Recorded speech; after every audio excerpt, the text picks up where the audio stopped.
উনি এখানে এসেছিলেন পার্সোনাল ভিজিটে, তারপরে থেকে উনি মিসিং হয়ে যান।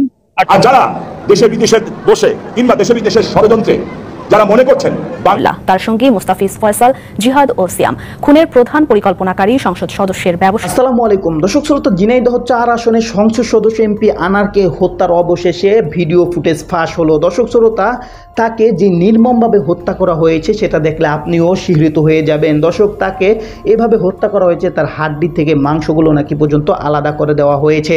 দর্শক, সেই ভিডিওটা আমরা বিস্তারিত জানবো এবং তার সাথে আরও অনেক তথ্য রয়েছে, সেগুলো আমরা জানবো এবং এর সাথে কারা কারা জড়িত রয়েছে এবং তাদের বিরুদ্ধে কি ব্যবস্থা নেওয়া হচ্ছে সে বিষয়ে জানবো। তো কথা না বলে চলুন আমরা ভিডিও মূল আলোচনা চলে যাই। ভিডিও মূল আলোচনা চলে যাওয়ার আগে আপনার কাছে আমার ছোট করে এক অনুরোধ, আপনি যদি প্রত্যেক মুহূর্তের আপডেট পেয়ে চান তো অবশ্যই চ্যানেলটি সাবস্ক্রাইব করে দিবেন এবং পাশে থাকা বেল আইকনটি ক্লিক করে দিবেন, তাহলে প্রত্যেক মুহূর্তের আপডেট সবার আগে পৌঁছবে আপনার কাছে। দর্শক, কথা না বলে চলুন আমরা আসলে ঘটনাটা কি সে বিষয়ে আমরা বিস্তারিত দেখে আসি। ব্যবসায়িক বিরোধের জেরে ভাড়াটে খুনি দিয়ে সংসদ সদস্য আনোয়ারুল আজিম আনারকে হত্যা করা হয়েছে। খুনে নেতৃত্ব দেন এক সময়কার পূর্ব বাংলা কমিউনিস্ট পার্টির নেতা আমানুল্লাহ, তার সঙ্গী মুস্তাফিজ, ফয়সাল, জিহাদ ও সিয়াম। খুনের প্রধান পরিকল্পনাকারী সংসদ সদস্যের ব্যবসায়িক অংশীদার আখতারুজ্জামান শাহিন। গোয়েন্দাদের ধারণা শাহিন বর্তমান যুক্তরাষ্ট্রে অবস্থান করছেন। এদের মধ্যে আমানুল্লাহ ও তার সহযোগী তানভীর ও তার স্ত্রীকে গ্রেপ্তারের পর জিজ্ঞাসাবাদে এসব তথ্য বেরিয়ে আসে। দেখুন মাসুদুর রহমানের বিস্তারিত প্রতিবেদনে। ঝিনাইদহ 4-এর সংসদ সদস্য আনোয়ারুল আজিম আনার চিকিৎসার জন্য কলকাতায় যাওয়ার 3 দিন পর্যন্ত স্বজনদের সঙ্গে যোগাযোগ ছিল।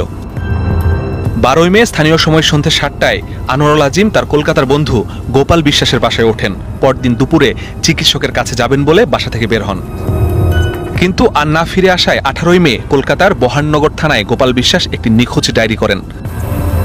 এদিকে বাংলাদেশের গোয়েন্দারাও তদন্তে নামেন। তারা জানতে পারেন খুন হয়েছেন আনার। খুনের পরিকল্পনা করেন সংসদ সদস্যের ব্যবসায়িক অংশীদার আখতারুজ্জামান শাহিন। তিনি এজন্য খুনি ভাড়া করেন। পুলিশ ভাড়াটিয়া খুনি পূর্ব বাংলার কমিউনিস্ট পার্টির এক সময়ের নেতা আমানুল্লাহকে গ্রেপ্তার করে খুনের আদ্যপান্ত জানতে পারে।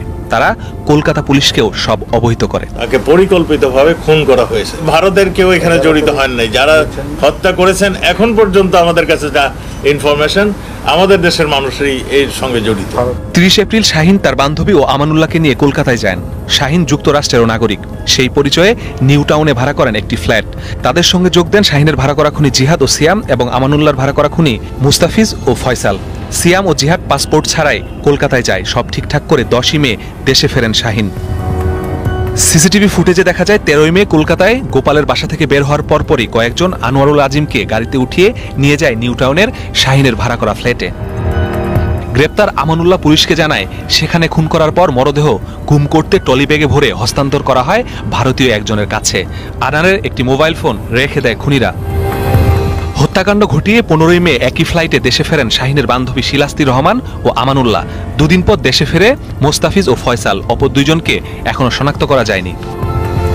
তদন্ত ভিন্ন খাতে প্রবাহিত করতে সংসদ সদস্য আনারের ফোন থেকে আরও 2 জন সংসদ সদস্য সহ বেশ কজনকে মোবাইলে ফোন করা হয়। আমানুল্লাহকে গ্রেপ্তারের পর তার দেয়া তথ্যে গ্রেপ্তার করা হয় শাহিনের কথিত বান্ধবী শিলাস্তি রহমান ও তানভীর নামে আরেকজনকে। আমরা ইন্ডিয়ান পুলিশের সাথে কাজ করছি এবং আমাদের কাছে কয়েকজন আছে, তাদের সাথে আমরা প্রতিক্ষণেই কথা বলছি, অনেক তথ্য পাচ্ছি। শাহিন পেশায় ঠিকাদার, তার বাড়ি ঝিনাইদহের কোটচাঁদপুরে। তিনি সেখানকার মেয়রের ভাই। এমপি আনোয়ারুল আজিমের সঙ্গে ছিল তার ব্যবসায়িক বিরোধ। ঘটনার পর অভিযান চালানো হয় মূল পরিকল্পনাকারী শাহিনের গুলশান ও বসুন্ধরার বাসায়। ওনারা ওই যে ডিবির লোক আসছিল, ম্যানেজার সাহেবরে নিয়ে আসছে। ওনারা নিয়ে আসে নাকি বাসায় গেছে, বাসায় দেখলো শুনলো, তারপরে ওনারা চলে গেছে। ওটা আমি বলতে পারতেছি না, আমি 4-5 দিন আগে দেখছিলাম। এদিকে গোয়েন্দা পুলিশের তৎপরতার খবর পেয়ে শাহিন ঢাকা থেকে। তো দর্শক, আপনার ভিডিওটি দেখলেন। ভিডিওটি দেখে যদি আপনার কোনো মন্তব্য থাকে তাহলে অবশ্যই কমেন্ট বক্সে আপনার মূল্যবান মন্তব্য জানিয়ে দেবেন। দর্শক, এখন আমরা পরবর্তী আরেকটি ভিডিও দেখবো যেটা দ্বারা আমরা আরও কিছু তথ্য আমরা জানতে পারবো। তো চলুন আমরা সেই ভিডিওটি বিস্তারিত দেখে আসি। বাংলাদেশের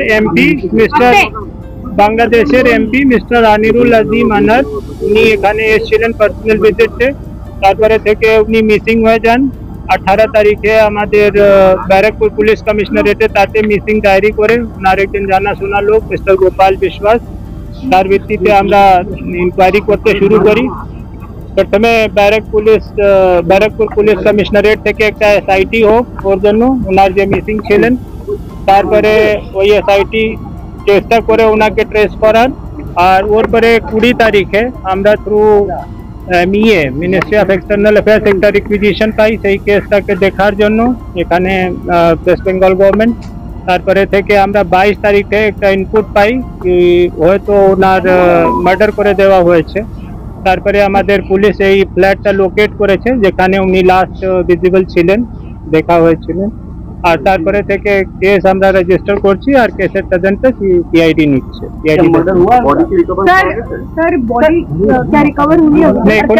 এখনও পর্যন্ত বডি রিকভার হয়নি, আমরা কেসের তদন্ত স্টার্ট করেছি। উনি এই ফ্ল্যাটে কবে এসেছিলেন? 13 তারিখে এসেছিলেন কি? যতটা ইনফরমেশন সো ফার রিসিভড উনি 13 তারিখে এখানে এসেছিলেন। ওনারা ওর আগে এসেছিলেন কিনা কোনো দিনে এ ছিল না, এটা it is subject to investigation. সঙ্গের যারা তারা কবে বেরিয়ে গেল সেটা সব কিছু জানা গেছে, কিছুটা এই সময় ডিসক্লোজ করাটা ঠিক হবে না যেহেতু ইনভেস্টিগেশন একদম আর্লি ফেজে আছে। একটা বাংলাদেশ পুলিশ বারবার বলছে চপ করা হয়েছে বডি, এই জায়গাটা কোনো আপনারা সার্কামস্টেন্সিয়াল এভিডেন্স পেয়েছেন চপ করে বডি ডাম্প করা হয়েছে ঘরের ভেতর? এখনই জাস্ট আমরা ইনভেস্টিগেশনটা টেক আপ করেছি, স্টিল ইট ইজ मतलब too early two comment over this. ভেতরে ব্লাড স্টেন বা এই ধরনের মার্কস রেজিস্ট্যান্স এই ধরনের কিছু সেটা আমাদের যে টিম আছে এখানে দেখছে, ওই আর এফএসএল আছে, আমাদের ফিঙ্গারপ্রিন্ট ব্যুরো আছে, আর ফটোগ্রাফি টিম আছে, সেটা সবগুলো দেখছে। After anything comes it will be. Bengal পুলিশের চিফ অফ কি 3 জন ঢাকা থেকে অ্যারেস্ট? সেটাতে নো কমেন্ট। ব্ল্যাক ওনারের সঙ্গে কি কানেকশন ছিল? ভিকটিম বা অ্যাকিউজের কি কানেকশন? সেটা এখনই আমরা ইনভেস্টিগেশন করছি, যখন বাইরে আসবে আপনাদেরকে নিশ্চয়ই জানানো যাবে। এই স্টেজে ফ্ল্যাট ওনার যে আছেন উনি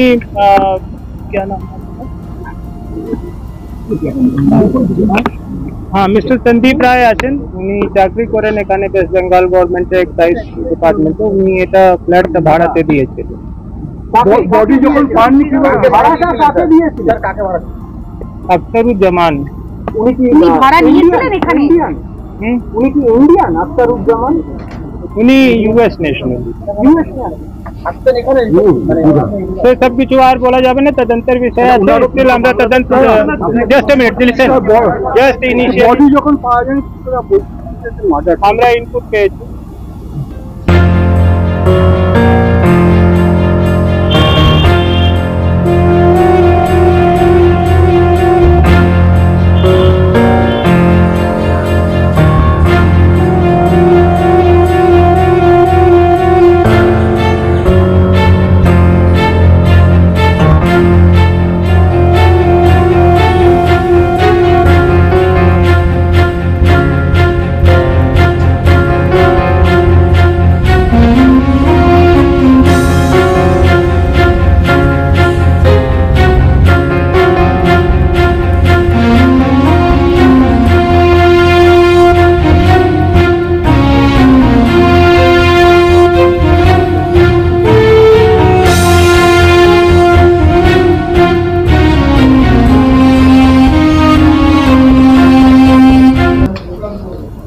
তো দর্শক আপনারা সম্পূর্ণ ভিডিও দেখলেন, আর সম্পূর্ণ ভিডিও দেখে যদি আপনার কোনো মন্তব্য থাকে তাহলে অবশ্যই কমেন্ট বক্সে কমেন্টে আপনার মূল্যবান মন্তব্য জানিয়ে দেবেন। দর্শক কথা বলতে বলতে আমরা ভিডিও শেষ পর্যন্ত চলে এসেছি। ভিডিও শেষ করার আগে আপনার কাছে আবার রোধ করছি, আপনি প্রত্যেক মুহূর্তের আপডেট পেয়েছেন তো অবশ্যই চ্যানেলটি সাবস্ক্রাইব করে দেবেন এবং পাশে থাকা বেল আইকনটি ক্লিক করে দেবেন, তাহলে প্রত্যেক মুহূর্তের আপডেট সবার আগে পৌঁছবে আপনার কাছে। দর্শক বিশেষ করে সবাই ভালো থাকবেন, সুস্থ থাকবেন, আল্লাহ হাফেজ।